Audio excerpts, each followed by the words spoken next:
Welcome back to Dead Good Book Reviews. I'm Judith and you're watching another episode of Overbooked, the series where I talk about every single book on my shelves because the wine dark sea calls. Let's get going. Today we are talking about The Song of Achilles.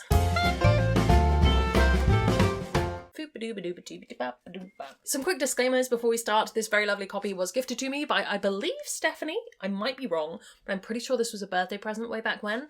Thank you so much. We're going to keep this as spoiler-free as humanly possible, given that this is a story that has been around for quite a long time at this point. I don't think I'm going to spoil anything for you, but if you do want to go in knowing absolutely nothing, click away now and stay off the internet, I guess. And similarly, if there are content warnings that you're not expecting in a story that has been around for a very long time, I'll link the story graph, you can check it out there. The Song of Achilles is a 2011 retelling of the Iliad from the perspective of Patroclus. It's a love story, it's a tragedy, it's an internet phenomenon, and we're gonna talk about it. Madeline Miller is an American author who has also written Circe, which I am going to be rereading soon in order to talk about next week, so I need to get on that right now. I would say she kind of specialises in this kind of retelling, especially given that her two big books, this and Circe, are both myths told from an unusual perspective, and she's currently based in Pennsylvania, which I could not point to on a map, but maybe you can. I am going to assume, for the sake of this video, that you do in fact know the story of the Iliad. If you know the Odyssey as well, top 10, but if you just know the Iliad, fine. If you don't already know that and you are planning on picking up this book, I would say go and look that up first. There are a lot of really, really good versions of it around that are just a telling of the story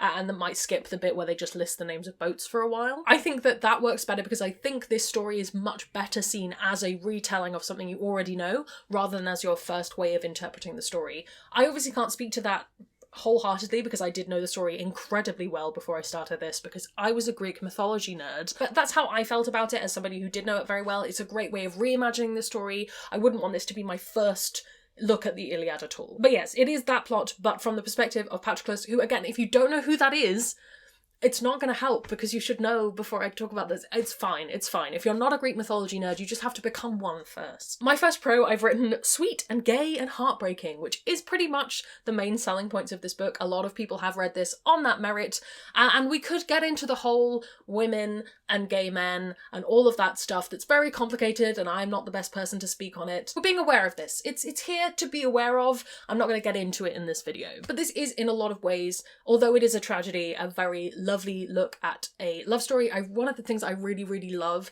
is queer stories written in historical times, or, yes, historical fiction that features queer characters.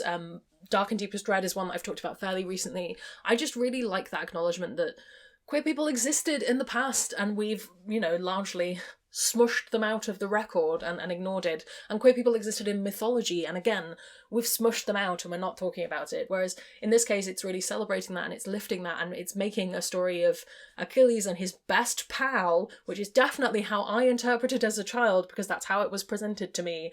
But it's Achilles and his boyfriend and they're falling in love and all of the complications that come with that. I think it's just really, really beautiful to see that. But I think this does draw on that original tradition of the kind of Homeric story that we've had passed down and that we have now. And I think that has a lot to do with how the prose is put together and just this really rich, beautiful, get your teeth into it prose that Homer has as well. The flip side of that is it can make it feel a little bit inaccessible or a little bit wordy. Again, if you're already a Greek mythology nerd, wordy's probably the least of your problems. It made me cry a lot. A lot of people have talked about this. This is a tragedy. This is, it is a sad story. If you know how it ends, you know it's sad. And something about that really works in this story. And that dramatic irony of knowing where things are going makes it all the more heartbreaking. I cried a lot. In fairness, I do cry at everything, but I cried a lot at this, to the point where I didn't want to reread it for Overbooked because I just knew I was going to have a time. I'll reread Circe. I'm not quite emotionally prepared to reread this yet. But I think that's one of the ways in which doing this as a retelling works so well and why tragedies work so well as retellings, because there is this idea, and I'm quoting Hadestown here, but we're telling the story again and again, and it never turns out differently, but there's just that slight hope that it might.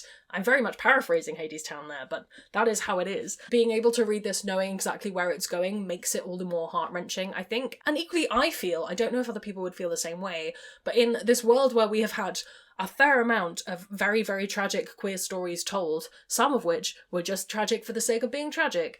This felt different to me, and I think it's because going in you know what happens to these semi-historical figures. My degree actually is in ancient history, but I very, very quickly moved away from Greek ancient history immediately. As soon as I humanly possibly could as part of my degree, I went straight for the Romans and I just stayed there.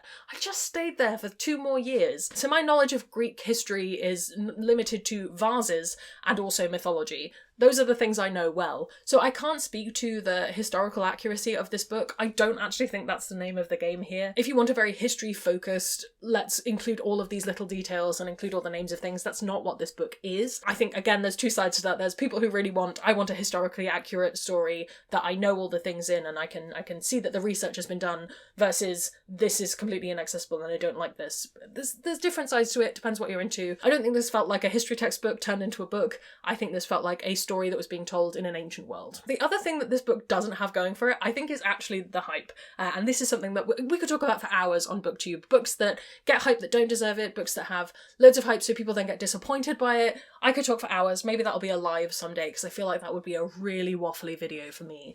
But I feel like there are people who go into this expecting it to absolutely blow their socks off, kill them, resurrect them, do all of the above, and then get disappointed because it might not do that for them. There are some people who this really, really works for. But I think this cycle of, like, if you haven't read Song of Achilles, then you're missing a book on your list. There are reasons this is a modern classic, absolutely, but it's not going to work for everyone. And I think if you go in with such high expectations, you're almost setting yourself up to be disappointed. I would say go in knowing this is going to be a good book.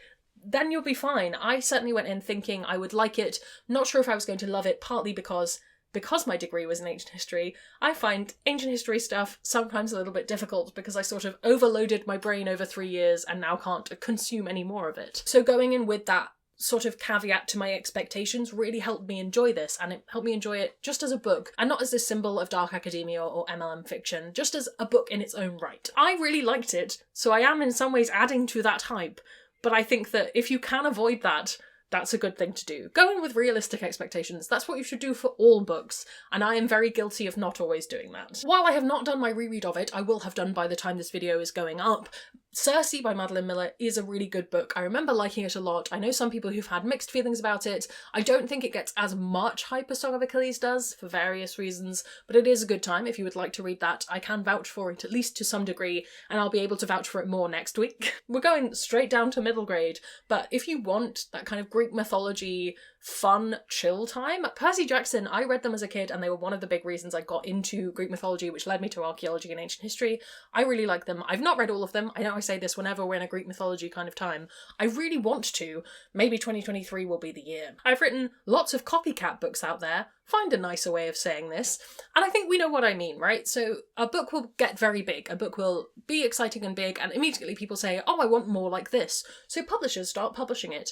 And I feel like we're just at the tipping point of there are now too many Greek mythology books, but from the perspective of X out there in the world. And these aren't new, these have existed for a while, the Penelopiad's been out for ages, but there are a lot, and I know that quite a few of them coming out. Ithaca's out, there's a few, and a lot of them are very, very miserable. The Silence of the Girls broke me. It was a difficult time, and it was miserable in a way that this book isn't. If this is something you enjoy, the market is full of them. You can find a Greek mythology retelling if you really want. My current favourite Greek mythology retelling that is ongoing is Lore Olympus, though, because I'm having the best time with that Hades and Persephone goodness. I'm very excited for Volume 2 to be out very soon. I've also put Burning Roses in my comparisons list, and I can't really think why, other than that discovering a myth through a slightly different lens. That's kind of a combination of very different fairy tale and folklore styles brought in together, but it's also queer, and yeah, I think it has that slightly tragic element to it, and that exploring a myth from a different perspective. Maybe. I do have a review up for that if you would like to find out more. So, my overall feelings, should you read this? I think yes. Don't let yourself be too overhyped.